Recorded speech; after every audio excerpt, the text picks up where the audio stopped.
আগামী নির্বাচনে মানুষের সমর্থন আদায়ে নেতাকর্মীদের ঘরে ঘরে যাওয়ার নির্দেশনা দিয়েছেন বিএনপির ভারপ্রাপ্ত চেয়ারম্যান তারেক রহমান। লালমনিরহাট, গাইবান্ধা ও কুড়িগ্রামে ৩১ দফা সংস্কার প্রস্তাব নিয়ে আলোচনায় ভার্চুয়ালি যুক্ত হয়ে তিনি এই নির্দেশনা দেন। তিনি বলেন, বিএনপি ক্ষমতায় গেলে সব সেক্টরে সংস্কার করবে। মাহবুব সৈকতের রিপোর্ট। তৃণমূল নেতাদের নিয়ে রাষ্ট্র কাঠামো মেরামতের ৩১ দফার উপর কর্মশালার আয়োজন করে উত্তরের ৩ জেলা লালমনিরহাট, কুড়িগ্রাম এবং গাইবান্ধার বিএনপি। যুক্তরাজ্য থেকে ভার্চুয়াল মাধ্যমে যুক্ত হয়ে প্রথম পর্বে বিভিন্ন প্রশ্নের জবাব দেন দলের ভারপ্রাপ্ত চেয়ারম্যান।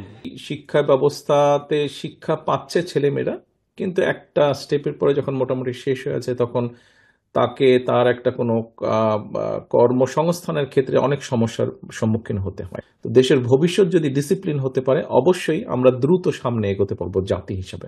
দিনব্যাপী কর্মশালার সমাপনী বক্তব্যে মানুষের সমর্থনে রাষ্ট্র পরিচালনার দায়িত্ব পেলে কল্যাণমূলক রাষ্ট্র গড়তে প্রয়োজনীয় সংস্কার করার কথা জানান তিনি। সরকার গঠনে সক্ষম হলে আমরা যে করব তার সবচেয়ে বড় কারণটি হচ্ছে আমরা এই দেশের ২০ কোটি মানুষের সামনে সেই কমিটমেন্ট দিয়েছি। এই ৩১ দফা আমরা বাস্তবায়ন করব। শুধু রাজনৈতিক দলই নয়, দেশ গড়তে সকলের সম্মিলিত প্রচেষ্টার কথাও বলেন বিএনপির শীর্ষ এই নেতা। দেশের জন্য, দেশের মানুষের সাথে বেটার কিছু, ভালো কিছুর জন্য যদি ভালো কিছু কেউ নিয়ে আসেন, অবশ্যই আমরা সানন্দে সেটি গ্রহণ করব। দেশের মানুষের সমর্থন অর্জনে নেতাকর্মীদের আরো বেশি ভূমিকা রাখারও আহ্বান জানান বিএনপির ভারপ্রাপ্ত চেয়ারম্যান। আপনি এবং আপনার মাধ্যমে আপনার যে এই প্রিয় দল বাংলাদেশ জাতীয়তাবাদী দল, এর উপরে মানুষ আস্থা রাখে, বিশ্বাস রাখে। কাজে মানুষের এই আস্থা বা বিশ্বাসকে কোনোভাবেই আমরা নষ্ট হতে দিতে পারি না। মাহবুব সৈকত, মাই টিভি। আগামী ১ মে শ্রমিক দিবসে নয়াপল্টন কেন্দ্রীয় কার্যালয়ের সামনে সমাবেশ করবে বিএনপি। দলটির স্থায়ী কমিটির সদস্য নজরুল ইসলাম খান বলেন, সমাবেশ উপলক্ষে ইতিমধ্যে প্রস্তুতি শুরু হয়ে গেছে। এটি বিশাল জনসভা হবে। এতে ভার্চুয়ালি বক্তব্য রাখবেন ভারপ্রাপ্ত চেয়ারম্যান তারেক রহমান। বিকালে গুলশানে বিএনপির চেয়ারপারসনের রাজনৈতিক কার্যালয়ে এক যৌথ সভা শেষে একথা বলেন তিনি। যৌথ সভায় উপস্থিত ছিলেন বিএনপি মহাসচিব মির্জা ফখরুল ইসলাম আলমগীর, দলের যুগ্ম মহাসচিবগণ, ঢাকা মহানগর বিএনপির এবং অঙ্গ সহযোগী সংগঠনের নেতারা এতে অংশ নেন। এখনো বাংলাদেশের যারা সরকার, আগে যারা ছিলেন, সবারই এটা আন্তর্জাতিক চুক্তির অধীনে মান্য করার চুক্তি, মান্য করার বিষয় হলো যে দেশের শ্রমিকরা দৈনিক ৮ ঘন্টা কাজ করবে। এর বেশি কাজ করলে তার সম্মতি লাগবে এবং তাকে তার উপযুক্ত ক্ষতিপূরণ দেওয়া হবে। কিন্তু আপনারা সবাই জানেন, আপনারা সংবাদ সন্ধানী, সত্য সন্ধানী, আপনারা জানেন যে আমাদের দেশে এমনকি সংগঠিত শিল্প সেক্টরেও দৈনিক ৮ ঘন্টার চেয়ে বেশি সময় কাজ করানো হয়। বহুল আলোচিত সমালোচিত পুলিশের সাবেক আইজিপি বেনজির আহমেদের বিরুদ্ধে রেড নোটিশ জারি করেছে international criminal police organisation Interpol. বিকালে পুলিশ সদর দপ্তরের আইজি মিডিয়া অ্যান্ড পিআর সাংবাদিকদের বিষয়টি নিশ্চিত করেছেন। জানা গেছে, সাবেক প্রধানমন্ত্রী শেখ হাসিনা ও আওয়ামী লীগ সাধারণ সম্পাদক ওবায়দুল কাদের সহ আরও ১১ জনের বিরুদ্ধে রেড নোটিশ জারির বিষয়টিও ইন্টারপোলে পর্যালোচনাধীন। আদালতের নির্দেশনায় প্রসিকিউশন অথবা তদন্ত সংস্থার অনুরোধের পরিপ্রেক্ষিতে বাংলাদেশ পুলিশের ন্যাশনাল সেন্ট্রাল ব্যুরো শাখা ইন্টারপোলে রেড নোটিশ জারির আবেদন করে। ক্ষমতাচ্যুত সাবেক প্রধানমন্ত্রী শেখ হাসিনা ও তার ভাগ্নি টিউলিপ সিদ্দিককে দেশে ফিরিয়ে আনার কার্যক্রম শুরু হয়েছে বলে জানিয়েছেন দুর্নীতি দমন কমিশনের কমিশনার অবসরপ্রাপ্ত ব্রিগেডিয়ার জেনারেল হাফিজ আহসান ফরিদ। মঙ্গলবার রাজধানীর সেগুনবাগিচায় দুদক কার্যালয়ে সাংবাদিকদের এ তথ্য জানান তিনি। এক প্রশ্নের জবাবে তিনি বলেন, তাদের ফিরিয়ে আনার জন্য দুদক প্রক্রিয়া শুরু করেছে। গত বছরের ৫ আগস্ট ছাত্র জনতার গণঅভ্যুত্থানের মুখে ভারতে পালিয়ে যান শেখ হাসিনা। অন্তর্বর্তীকালীন সরকার দায়িত্ব নেওয়ার পর শেখ হাসিনা ও তার পরিবারের সদস্যদের বিরুদ্ধে হত্যা, গুম, দুর্নীতি, জালিয়াতি ও ক্ষমতার অপব্যবহারের অভিযোগে একাধিক মামলা হয়। বাংলাদেশ সরকারের পক্ষ থেকে অনুরোধ জানানো হয়েছে যে অভিযুক্ত ব্যক্তিদের ফেরত পাঠানোর জন্য। এছাড়া আমাদের সাথে বিভিন্ন আন্তর্জাতিক দুর্নীতি দমন সংস্থার সাথে আমাদের চুক্তি পর্যায়ে রয়েছে। চুক্তি হয়ে গেলেই আমরা তাদের কাছ থেকে সাহায্য আশা করব। রাজধানীর চানখারপুলে ৫ আগস্ট ৬ জনকে হত্যা মামলায় সাবেক ডিএমপি কমিশনার হাবিবুর রহমান সহ ৮ জনের বিরুদ্ধে ২৫ মে আনুষ্ঠানিক অভিযোগ দাখিলের নির্দেশ দিয়েছেন আন্তর্জাতিক অপরাধ ট্রাইব্যুনাল। আনুষ্ঠানিক অভিযোগ দাখিলের জন্য ৪ সপ্তাহ সময় আবেদন করেন প্রসিকিউশন। তখন ট্রাইব্যুনাল ২৫ মে দিন ধার্য করেন। সকালে ইন্সপেক্টর আরশাদ হোসেন এবং কনস্টেবল মোহাম্মদ সুজন হোসেন, ইমাজ হোসেন ইমন ও নাসিরুল ইসলামকে আন্তর্জাতিক অপরাধ ট্রাইব্যুনালে হাজির করা হয়। গত রোববার তাদের বিরুদ্ধে তদন্ত প্রতিবেদন চিফ প্রসিকিউটর কার্যালয়ে জমা দেয় তদন্ত সংস্থা। তো আমরা এখন এই পর্যালোচনা করে দেখব এবং এই ৪ সপ্তাহ সময় যেটা নিলাম, এই ৪ সপ্তাহের মধ্যে পর্যালোচনা করে তাদের বিরুদ্ধে সাফিসিয়েন্ট সাক্ষ্য প্রমাণ থাকলে, যে তদন্ত সংস্থা যেটা পেয়েছে আর কি, সেটার ভিত্তিতে আমরা আনুষ্ঠানিকভাবে অভিযোগ দাখিল অর্থাৎ ফর্মাল চার্জ আমরা আদালতে দাখিল করব। পরবর্তী তারিখ কতই মে? ২৫শে মে পরবর্তী তারিখ ধার্য করা হয়েছে। আমরা আশা করছি তার আগেই আনুষ্ঠানিক অভিযোগ অর্থাৎ ফর্মাল চার্জ আমরা আদালতে দাখিল করতে সক্ষম হব। মানবতা বিরোধী অপরাধের মামলায় জামায়াত নেতা এটিএম আজহারুল ইসলামের মৃত্যুদণ্ডের রায়ের বিরুদ্ধে আপিল শুনানির জন্য আগামী ৬ মে দিন ধার্য করেছেন আপিল বিভাগ। ওই দিন আপিল বিভাগের পূর্ণাঙ্গ বেঞ্চে এ বিষয়ে শুনানি হবে। প্রধান বিচারপতি সৈয়দ রেফাত আহমেদের নেতৃত্বে ৪ সদস্যের বেঞ্চ এই আদেশ দেয়। এটিএম আজহারের মুক্তি না পাওয়ায় ব্যথিত জামায়াত। ইলিয়াস মাদবরের রিপোর্ট। ৭১ মানবতা বিরোধী অপরাধের দায়ে ১ যুগেরও বেশি সময় ধরে কারাগারে জামাত নেতা এটিএম আজহারুল ইসলাম। গত ৫ আগস্ট স্বৈরাচার শেখ হাসিনার পতনের পর অনেক রাজনৈতিক নেতাকর্মীর মুক্তি হলেও আইনগত প্রক্রিয়ায় চলমান এটিএম আজহারের বিচার প্রক্রিয়া। মঙ্গলবার খালাস চেয়ে আজহারের করা আপিল প্রধান বিচারপতির আদালতে উঠলেও শুনানি হয়নি। নতুন তারিখ ধার্য করা হয়েছে ৬ মে। যে মামলার আগের রায়কে আমরা চেঞ্জ করতে চাচ্ছি, সেই রায়টি দিয়েছিলেন ৫ সদস্য বিশিষ্ট বিচারপতি। আর এখন আজকের যে বেঞ্চ ছিল, এটি ছিল ৪ সদস্য বিশিষ্ট। এই জন্যই পূর্ণাঙ্গ বেঞ্চে আগামী ৬ তারিখে গুরুত্বের বিবেচনায় কজ লিস্টে প্রথম হিসেবে রেখে এই মামলার শুনানি করার সিদ্ধান্ত নিয়েছেন। মানবতা বিরোধী অপরাধের দায়ে সব আসামিদের মৃত্যুদণ্ড দেয়া এবং কার্যকরের বৈধতা নিয়েও প্রশ্ন তুলেছেন জামাতের আইনজীবীরা। এ বিষয়েও শুনানি হবে ওই দিন। সকলের মামলার অতীতের রায়ের ব্যাপারে প্রশ্ন উত্থাপন করা হয়েছে। এই জন্যই মাননীয় প্রধান বিচারপতি মনে করছেন যে এত বড় প্রশ্নের সমাধান করার জন্য সুপ্রিম কোর্টের পূর্ণাঙ্গ বেঞ্চ একসাথে বসে যদি এই সিদ্ধান্ত নেন, তবেই এটা আইনের দৃষ্টিকোণ থেকে এবং ভবিষ্যতের দৃষ্টিকোণ থেকে এটি উত্তম হবে। এদিন শুনানিতে উপস্থিত ছিলেন জামাতের সেক্রেটারি জেনারেল মিয়া গোলাম পরোয়ার। যারা আওয়ামী ফ্যাসিবাদের হাতে মজলুম ছিল, অন্যায়ভাবে আটক ছিল, প্রায় সকলেই তারা কিন্তু মুক্তি পেয়ে গিয়েছে। কিন্তু আমাদের মজলুম জননেতা এটিএম আজহারুল ইসলামের বিরুদ্ধে আনিত যে সমস্ত মিথ্যা অভিযোগ, তার কোনো একটি অভিযোগের সাথে তার তিলমাত্র সম্পর্ক নেই। এটা আদালতে আমাদের পক্ষ থেকে আইনজীবীরা যথার্থভাবে সেটা প্রমাণ করতে সক্ষম হয়েছেন। সারা দেশের লক্ষ কোটি আমাদের নেতা কর্মী শুভাকাঙ্ক্ষী যারা ন্যায় বিচারের প্রত্যাশায় দিন গুনছেন, তারা ব্যথিত। ২০১৪ সালের ৩০ ডিসেম্বর এটিএম আজহারুল ইসলামকে মৃত্যুদণ্ড দেন আন্তর্জাতিক অপরাধ ট্রাইব্যুনাল। এর রায় বহাল থাকে আপিল বিভাগেও। ইলিয়াস মাদবর, মাই টিভি, ঢাকা। সাংবাদিক দম্পতি সাগর সারোয়ার ও মেহরুন রুনি হত্যার ঘটনায় করা মামলার তদন্তে আরও ৬ মাস সময় দিয়েছেন হাইকোর্ট। রাষ্ট্রপক্ষের সময় আবেদনের পরিপ্রেক্ষিতে বিচারপতি ফাতেমা নজিব ও বিচারপতি শিকদার মাহমুদুর রাজির হাইকোর্ট বেঞ্চ এই আদেশ দেন। আদালতে রাষ্ট্রপক্ষে শুনানি করেন অতিরিক্ত অ্যাটর্নি জেনারেল আরশাদুর রউফ। রিটের পক্ষে ছিলেন অ্যাডভোকেট শিশির মনির। এর আগে গত ২৩ অক্টোবর হাইকোর্টের নির্দেশে সাংবাদিক দম্পতি সাগর সারোয়ার ও মেহরুন রুনি হত্যার ঘটনায় করা মামলায় তদন্তে পিবিআই প্রধানকে আহ্বায়ক করে ৪ সদস্যের উচ্চ পর্যায়ের টাস্ক ফোর্স কমিটি গঠন করা হয়। ঐকমত্য কমিশনের সাথে সংস্কার বিষয়ে বেশিরভাগ প্রস্তাবে একমত হয়েছে বিএনপি। যেসব বিষয়ে একমত হয়নি সেগুলো নিয়ে অধিকতর আলোচনার সুযোগ রয়েছে বলে জানিয়েছেন দলের স্থায়ী কমিটির সদস্য সালাউদ্দিন আহমেদ। তবে ঐকমত্য কমিশনের সহসভাপতি আলী রিয়াজ বলেছেন, সময়ক্ষেপণ না করে দ্রুত সময়ের মধ্যে সংস্কার সম্পন্ন করা হবে। কমিশনের সাথে বিএনপির বৈঠক শেষে তারা এসব কথা জানান। ইউসুফ আলীর রিপোর্ট। সংস্কার প্রক্রিয়া ত্বরান্বিত করতে জাতীয় সংসদ ভবনের এলডি হলে বিএনপির সাথে বৈঠক করে ঐকমত্য কমিশন। এ সময় কমিশনের সহসভাপতি ডক্টর আলী রিয়াজ বলেন, অমীমাংসিত বিষয়গুলোতে একমত হতে আলোচনা চলছে। যে সমস্ত সুপারিশ দেওয়া হয়েছে, বেশ কিছু বিষয়ে সামঞ্জস্য আছে, বেশ কিছু বিষয়ের মতো ভিন্নতা এই মত ভিন্নতাগুলোর ক্ষেত্রে ক্ষেত্র বিশেষে বাংলাদেশ জাতীয়তাবাদী দলের পক্ষ থেকে এটা বলা হয়েছে, অনেকগুলো ক্ষেত্রে তারা নীতি নির্ধারকদের কাছে যাবে, মানুষের পরবর্তী সময় জানাবে। নিঃসন্দেহে একটি ঐতিহাসিক মুহূর্তে আমরা উপস্থিত এবং এই সমস্ত সুপারিশের ব্যাপারে চূড়ান্ত সিদ্ধান্ত বা কোনো সিদ্ধান্ত কেবলমাত্র এই টেবিল থেকে হতে পারবে না, কেন সংশ্লিষ্ট দলগুলোর ক্ষেত্রে তাদের নীতি নির্ধারকরা নিঃসন্দেহে অংশগ্রহণ করবে।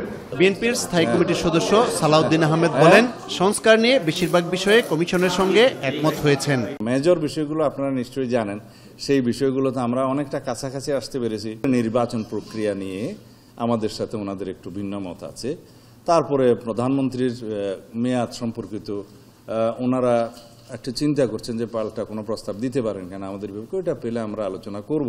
যেগুলোতে দ্বিমত রয়েছে সেগুলো নিয়ে আলোচনার সুযোগ রয়েছে বলেও জানান তিনি। আর্টিকেল 48, 56 এবং আইনসভার ক্ষেত্রে 65 বা 66 আর সুপ্রিম জুডিশিয়াল কাউন্সিল, এগুলো সম্পর্কে আমরা প্রায় একমত হয়েছি। তত্ত্বাবধায়ক সরকার গঠন প্রক্রিয়ার সাথে এটা একটা বড় প্রশ্ন যে পূর্বের মতো তত্ত্বাবধায়ক সরকার কি জুডিশিয়ারিকে অপশন রেখে, চিফ জাস্টিস সহ অ্যাপিলেট ডিভিশন অপশন রেখে থাকবে, নাকি এইটার কোনো বিকল্প চিন্তা করা যায়, সেই বিষয়ে ওনাদেরকে বলেছি আপনারাও আমাদেরকে প্রস্তাব দেন, আমরাও পরীক্ষা করে দেখি যে এইটার বিকল্প কোনো প্রস্তাব সাজানো যায় কিনা। ইউসুফ আলী, মাইটিভি, ঢাকা।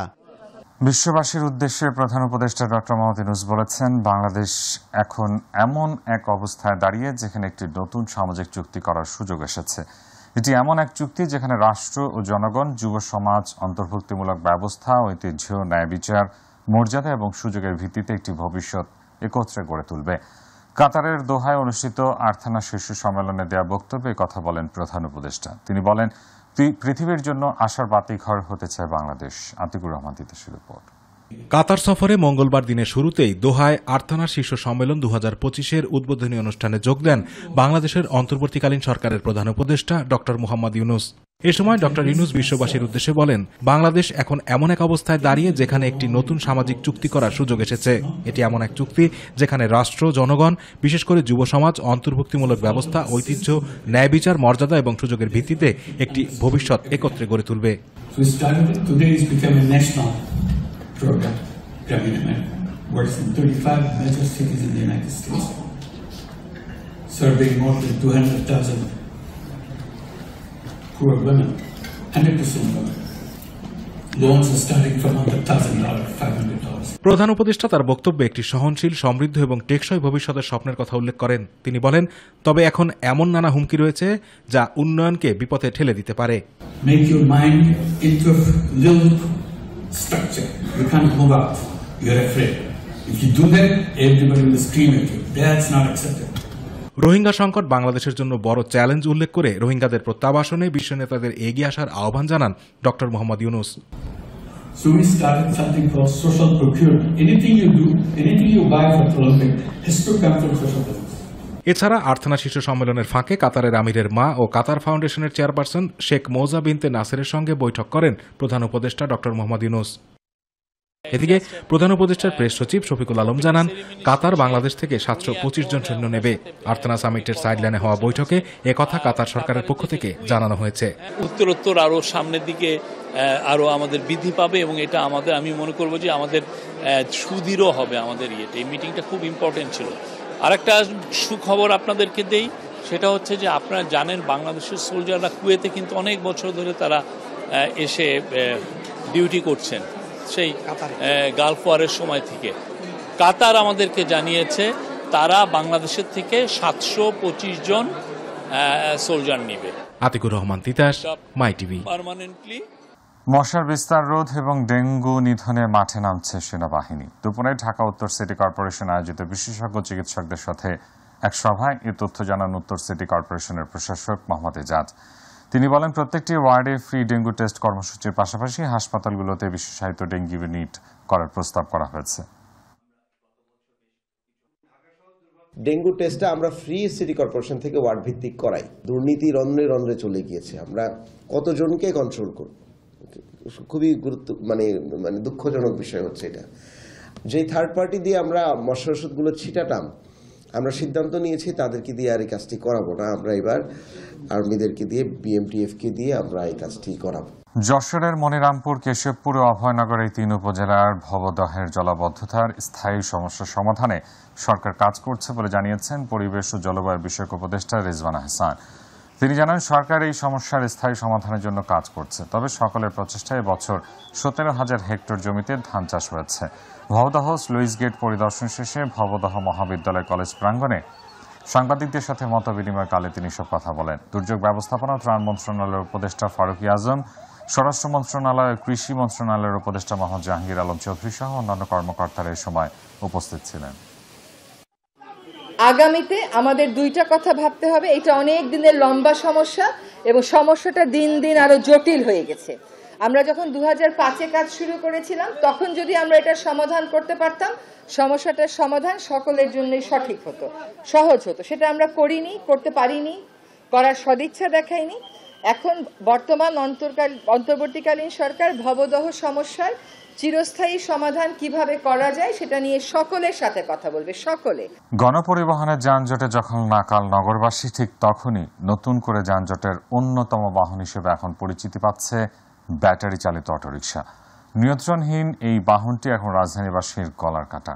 যদিও উত্তর ও দক্ষিণ সিটি কর্পোরেশনে এ বিষয়ে সঠিক কোনো তথ্য নেই।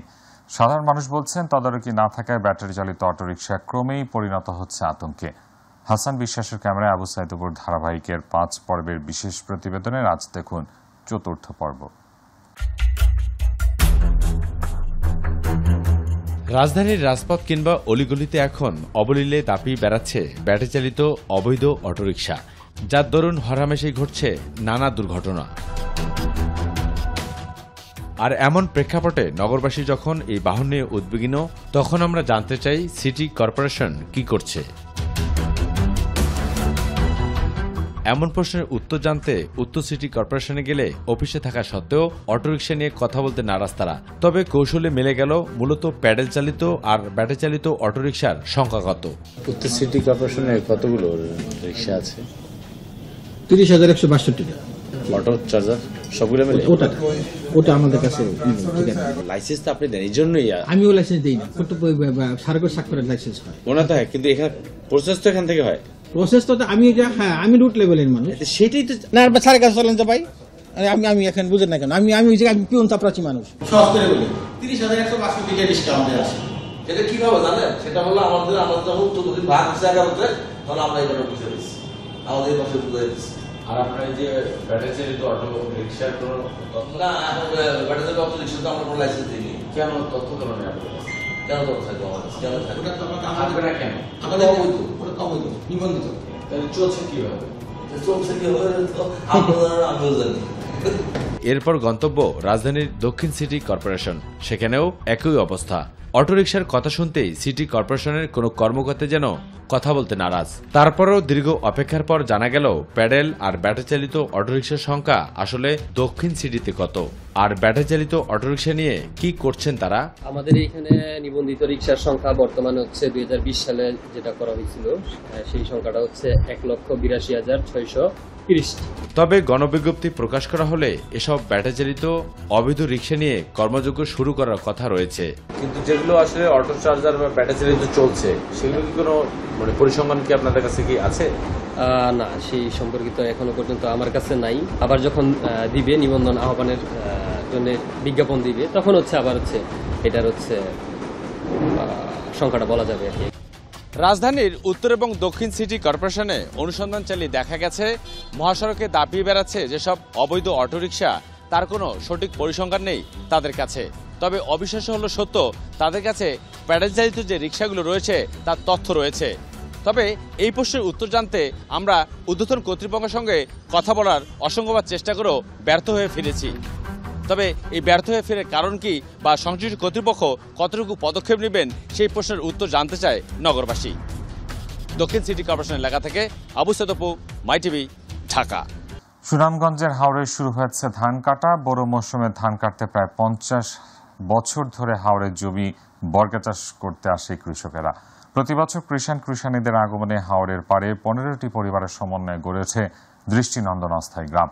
গ্রামটিতে বছরের প্রায় 8 মাস দুর্ভোগকে সঙ্গী করে বসবাস করেন বর্গা চাষিরা। দুর্ভোগ লাঘবে 2টি পাকা বাড়ি, সৌর বিদ্যুতের সুবিধা সহ পাকা রাস্তার দাবি ভুক্তভোগীদের। প্রতিনিধি আব্বু হানিফের রিপোর্ট, জানাচ্ছেন ইলিয়াস কমল।